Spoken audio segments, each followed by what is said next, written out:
Hello, my name is Carol May Whittick, spiritual life coach. Thank you for tuning into Higher Energetic Resonance Inspirations. This week, the topic is exploring the concept of stillness. From Paramahansa Yogananda, stillness is the altar of the spirit.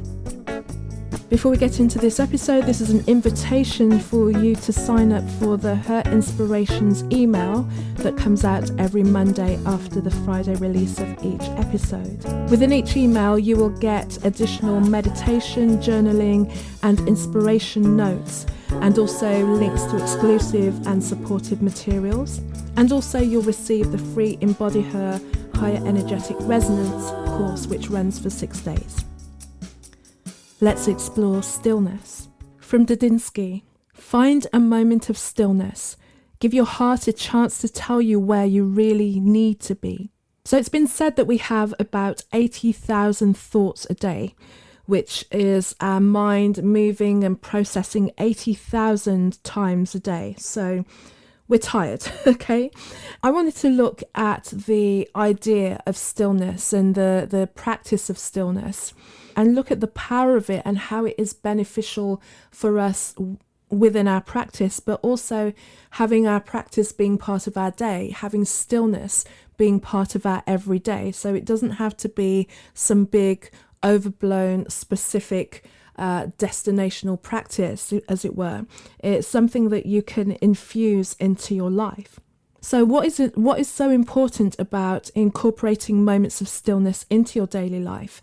If we consider that we are processing those 80,000 thoughts a day, it's kind of stressful, it's kind of tiring. So starting such a practice, or starting to be more mindful of bringing stillness into our everyday, can in itself reduce the cognitive load, can in itself reduce our stress levels.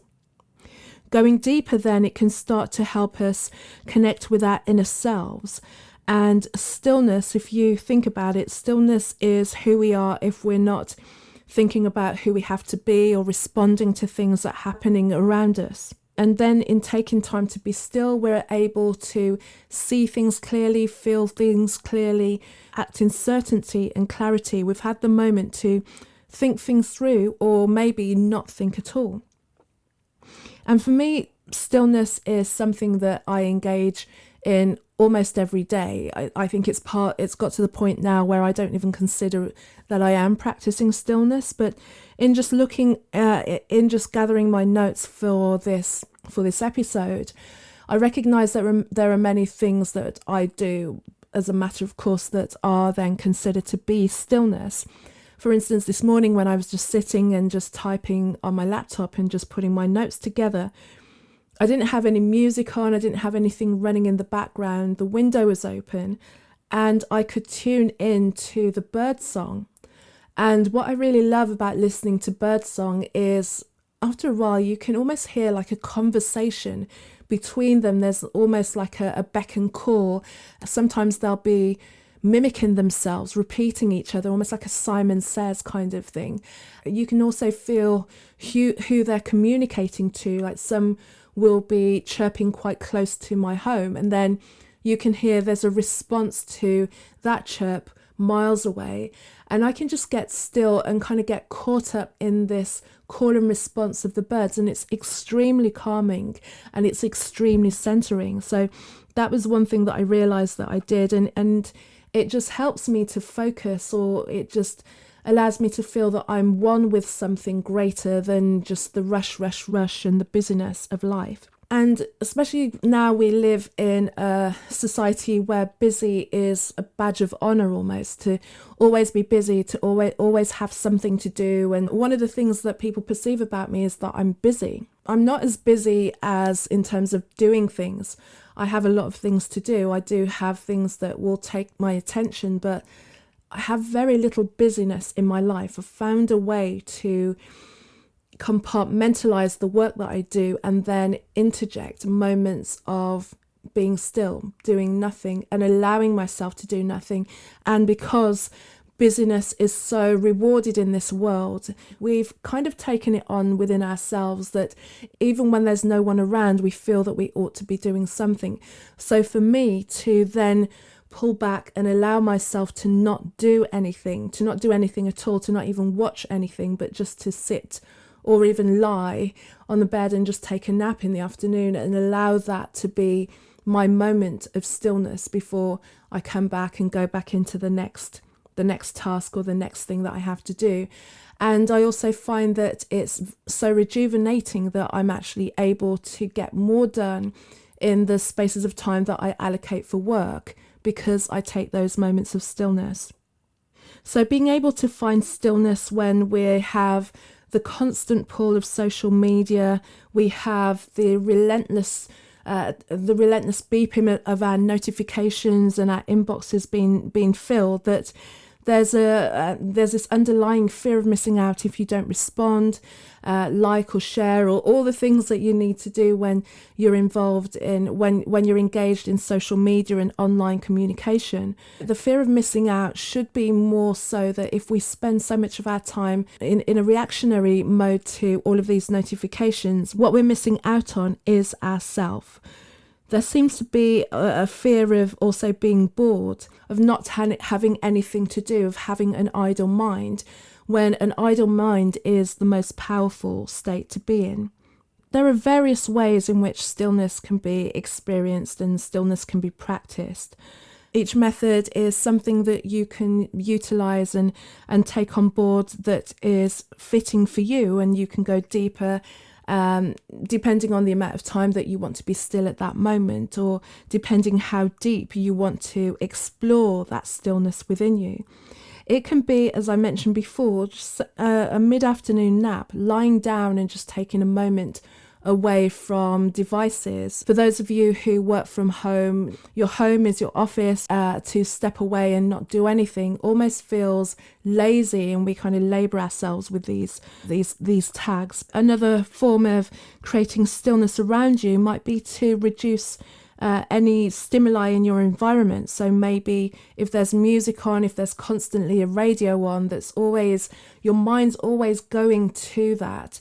If you turn the radio off and just allow yourself to be in the environment that you're in, allow yourself to just experience the noises, the natural tones of your environment, the bird song, the sound of a washing machine in the distance, but just being still within that and seeing how you fit into that, seeing who you are in the space of just everyday environmental noises.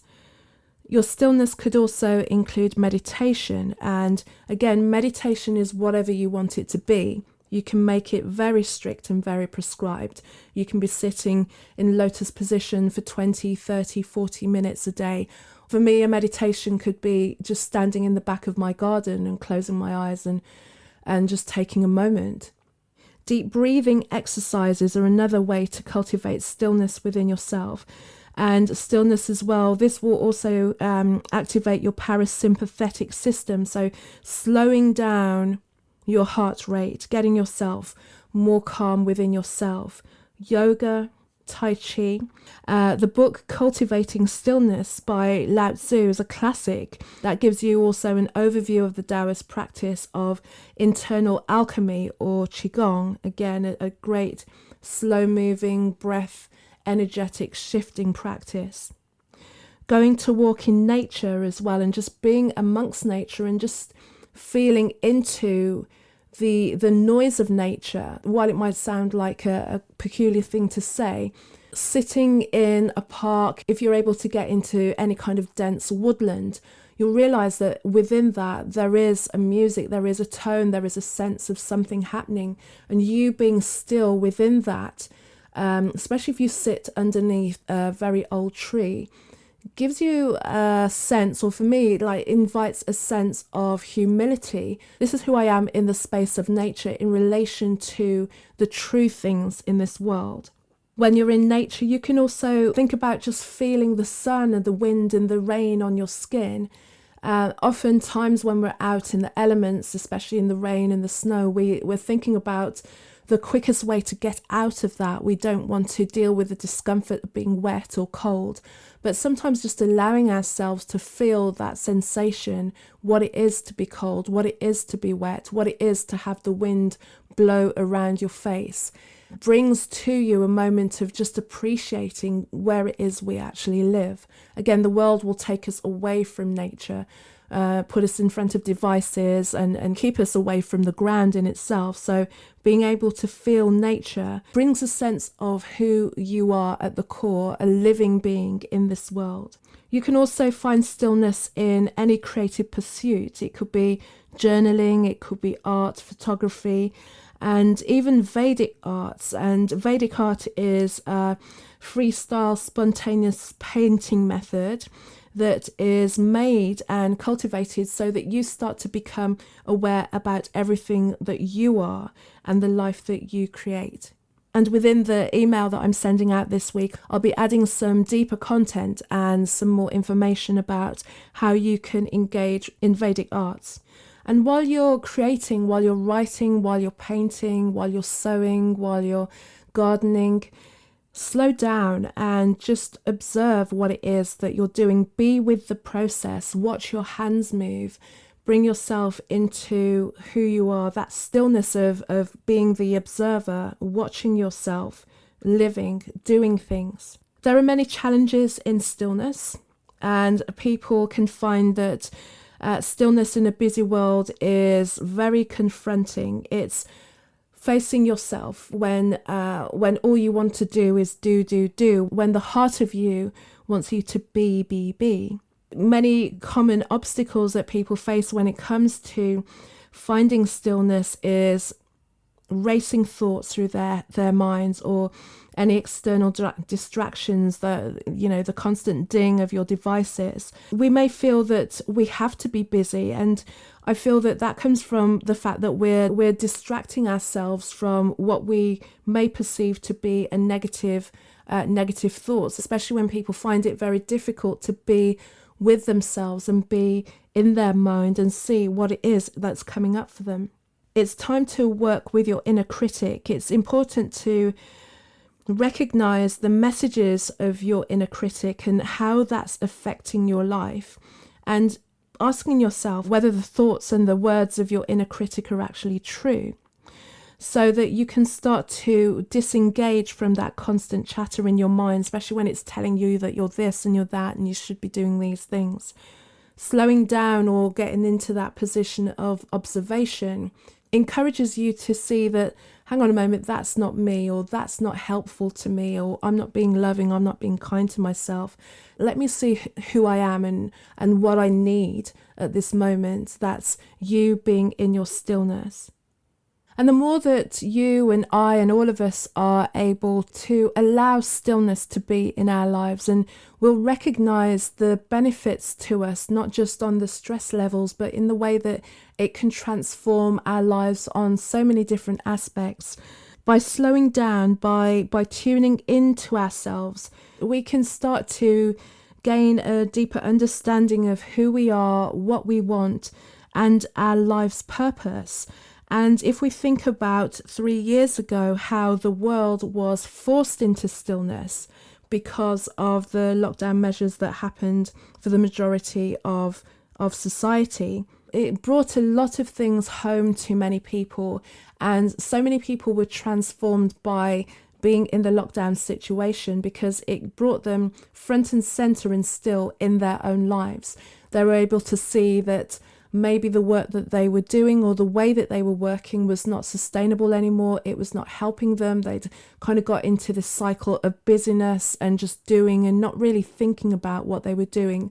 And then having the opportunity to be still and slow down in their own lives, they were then able to observe and then truly assess what it was they had been doing on this hamster wheel of life, and whether it was working for them. So many people shifted their careers or their source of income.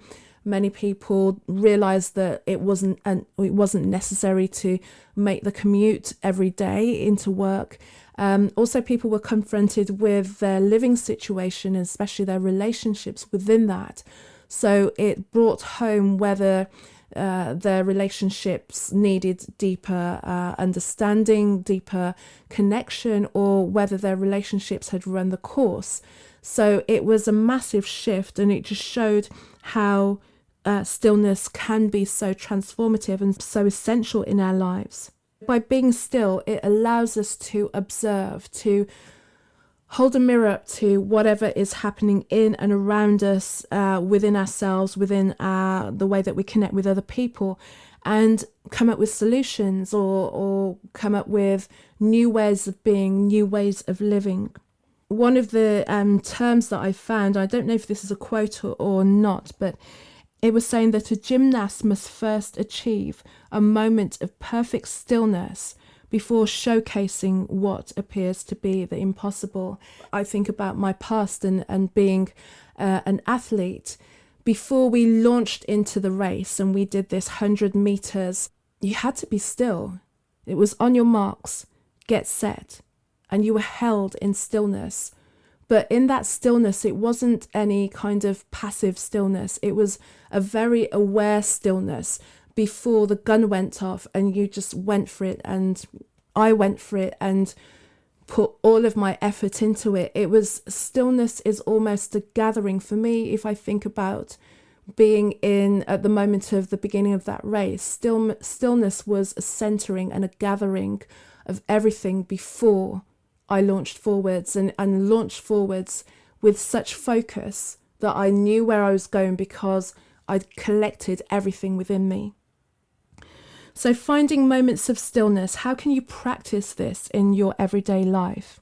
Try to schedule moments of stillness for yourself, and also keep this time sacred, and you can decide that where this time is, and honor the time that you're deciding that you're going to set aside from yourself. You know, you might decide that you're going to have 10 minutes every hour. A friend of mine was saying that when she used to work, she'd work 45 minutes out of every hour and meditate for 15, and she got so much done, to the point that people didn't believe that she didn't have assistance. But it's showing how having stillness, how creating stillness, how being still more frequently actually makes you more effective, which seems counter in the way that we run our lives in this busy way of being. Another way of being still is stop talking.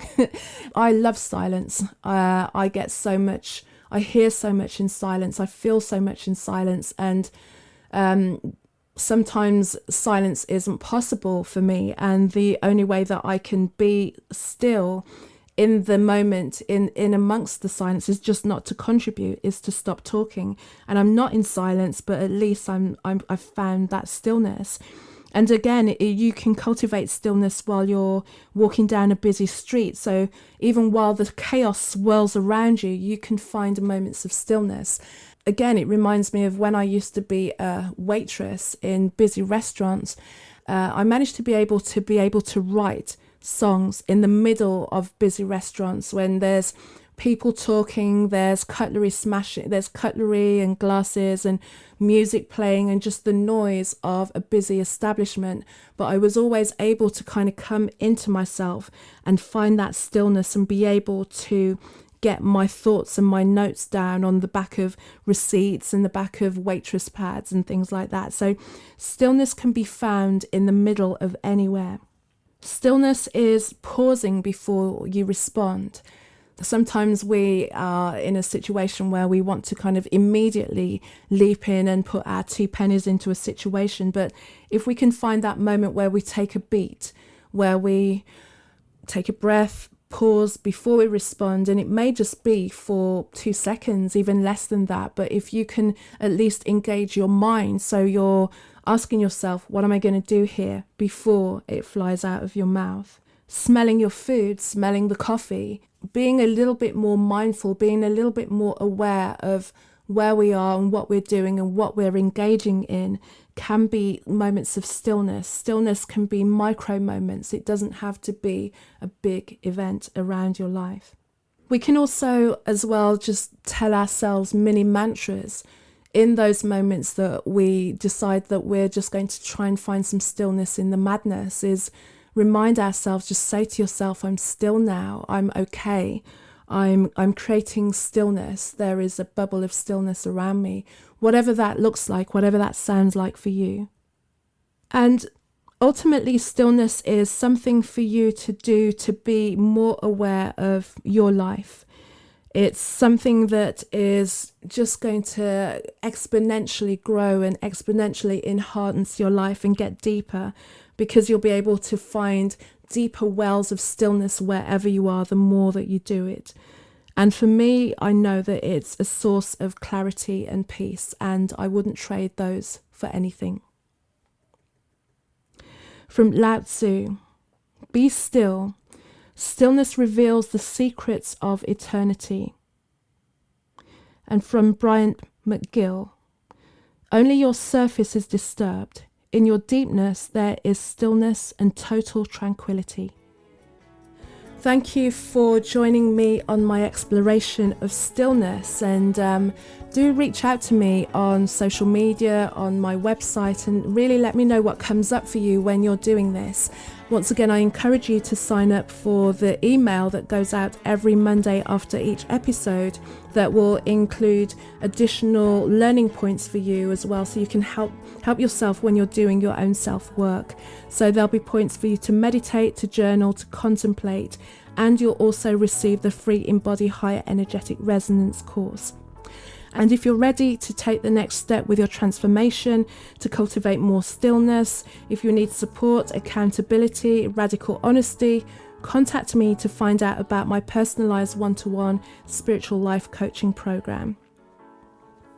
My website is carolmaywhittick.com, carolmaewhittick.com. Social media, Facebook, Carol May Whittick, and Instagram, Casmic, CAZMICK. Thank you for joining me. Have a great week. Until the next one, take care. Bye.